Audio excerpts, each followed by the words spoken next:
سلام بچه، خوش بریم به این ویدیو.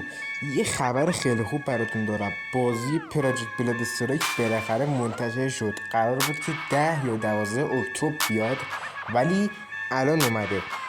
پس بزنیم بریم که میخوایم با وارزون موبایل هم مقایسش کنیم. لیتس گو.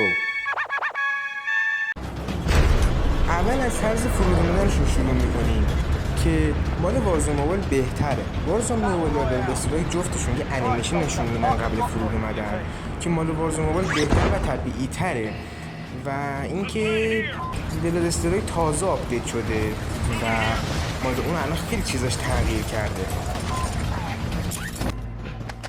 و اینکه ما تو جفتشون اول بازی یه کلت داریم. وارزون موبایل نکته داره که توش میتونی با یه حرکت دشمن رو وقتی ناکاوت میکنی، بعدش ناکاوت شد با یه حرکت کلا بکشیش. ما هم توی وارزون هم توی بلاد استرایک نوار آبیرنگ به نام شیلد داریم. ما هم توی وارزون هم توی بلاد استرایک قابلیت بالا رفتن از طناب رو داریم،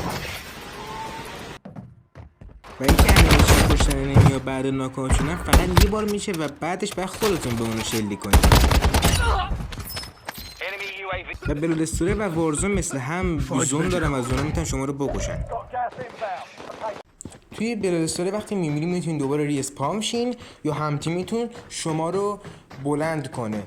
ولی من همتیمی نداشتم و حتی یه بارم نمردم، با اینکه بعد مدت‌ها بازی کردم.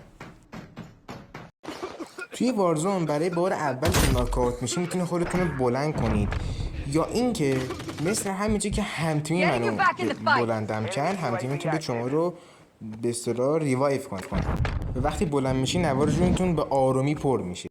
قبلی که سوار ماشین بشم ماشین زرد بود، بعد که سوار شدم مشکی بود. ولی توی بلاد استرایک همچین چیزی نبود.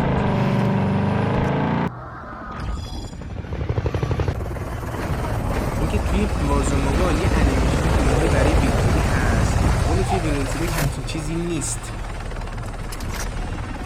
و اینکه امیدوارم از این ویدیو خوشتون اومده باشه و به قدر کافی لذت برده باشید، و خواستم که تو این ویدیو وارزون موبایل و بلاد استرایک رو با هم دیگه مقایسه کنیم و لینکش هم داخل دیسکریپشن میذارم که برین خیلی راحت دانلودش کنید. اینم همتیمیامونم که حالا به اصطلاح باگ شد یا مردن، یادم نمیاد.